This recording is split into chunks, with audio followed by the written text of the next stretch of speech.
आदरणीय मंत्री महोदय एंड सारे अतिथि गण जो भी हैं एंड फार्मर्स भाई, ज़रा जोर से हाथ उठा देंगे तो हमको आश्वासन लगेगा कि आप हैं यहाँ पे।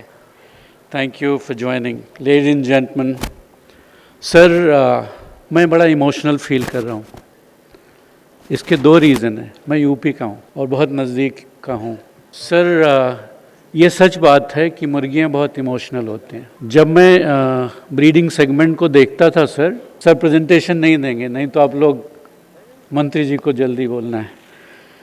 तो सर जब उत्तर प्रदेश के परिवेश में हम बात करते हैं तो जैसा रिस्पेक्टेड मेश्राम जी ने बताया कि अपने यहाँ प्रोडक्शन की कमी है, कंजम्पशन ज़्यादा है और कभी कभी कुछ अड़चनें भी आती हैं हमारे लिए कि ट्रेड को बंद कर दिया जाता है कुछ दिनों के लिए।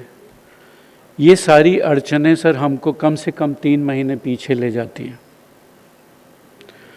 पिछले साल जब ऐसी अड़चन आई थी तो उत्तर प्रदेश में करीब 270 करोड़ रुपए का लॉस पोल्ट्री इंडस्ट्री को हुआ था हमारे एस्टीमेट के मुताबिक, जस्ट 10 दिन की वजह से, क्योंकि ये पेरिशेबल प्रोडक्ट्स है और इसकी पेरिशेबिलिटी इतनी पावरफुल है सर कि इसका टाइम पे अगर हम कंजम्पशन नहीं बढ़ाएंगे तो प्रॉब्लम्स आती रहेंगी। आप प्रोडक्शन कितना भी बढ़ा लीजिए, अगर वैल्यू चेन डेवलपमेंट साथ में प्रमोट नहीं करेंगे या सपोर्ट नहीं करेंगे सर, तो ये प्रॉब्लम बढ़ता जाएगा हमारे लिए। जितना ज़्यादा प्रोडक्शन होगा उतनी ज़्यादा प्रॉब्लम्स बढ़ती जाएंगी, क्योंकि अगर वैल्यू चेन पैरेलली डेवलप नहीं होगा सर। फॉर्चुनेटली सर मैं 40-45 साल से पोल्ट्री उद्योग से जुड़ा हूँ, डायरेक्टली इनडायरेक्टली। मेरा ऐसा मानना है सर, उत्तर प्रदेश एक बहुत बड़ा स्टेट है। पर कैपिटा लैंड होल्डिंग जैसे सिंह साहब ने बताया कि कम होती जाएगी, तो यही एक उद्योग है जो रूरल परिवेश में बहुत बड़ा एम्प्लॉयमेंट और कैश जनरेशन बिजनेस हो सकता है, जो रूरल इकोनॉमी को बहुत स्ट्रांगली ड्राइव कर सकती है। तो इसलिए मेरा सजेशन है कि इसके वैल्यू चेन को जितना ज़्यादा इम्पोर्टेंट तरीके से देखा जाएगा सर, उतनी अच्छी बात होगी। नाउ बाहर के देश सर जिनका प्रोडक्शन और कंजम्पशन वेरिएशन होता है, वो 2-3 तरीका अपनाते हैं। एक, फ्रेश कंजम्पशन को हम कैसे इम्पीटस दें। जितना ज़्यादा लोग फ्रेश चिकन कंज्यूम करेंगे उतना लॉजिस्टिक बिल्डअप स्ट्रांग हो जाएगा सर, चाहे वो अंडे की कंजम्पशन है। तो हमको प्रमोट करना चाहिए सर फ्रेश, एक प्रमोशन, ब्रांडेड एक प्रमोशन, एक वैल्यू चेन होता है सर। जैसे किसी ने, आप में से किसी ने बोला कि एगोज करके एक कंपनी है जो ब्रांडेड एक प्रमोट कर रही है, IITians है नोएडा में, जो काफ़ी साइजेबल बिजनेस कर रहे हैं। तीसरा सर, कोल्ड चेन की बहुत सख्त ज़रूरत है इस इंडस्ट्री के लिए।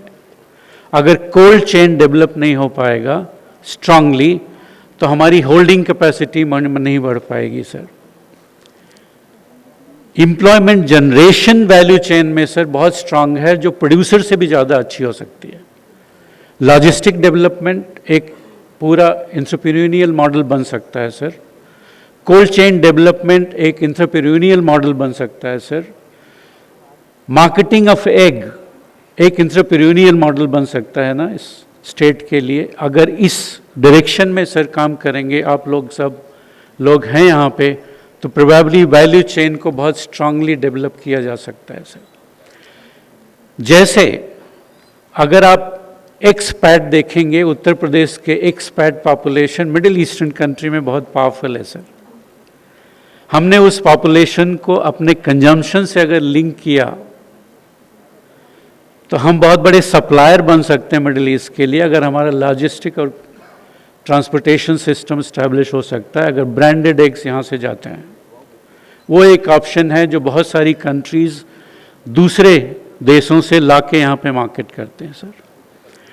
तो ऐसे कुछ मेरे सुझाव थे मेरे प्रेजेंटेशन में। मैं नहीं चाहता कि मैं आपका ज़्यादा वक्त लूं, बट मेरा ऐसा मानना है कि इस प्रदेश को और सुदृढ़ बनाया जा सकता है वैल्यू चेन के माध्यम से, और कंजम्पशन स्टिमुलेशन मॉडल और मार्केटिंग इंफ्रास्ट्रक्चर को स्ट्रेंथन करके ये जो गैप्स हैं सर इस इंडस्ट्री के लिए, उसको फुलफिल किए जा सकते हैं।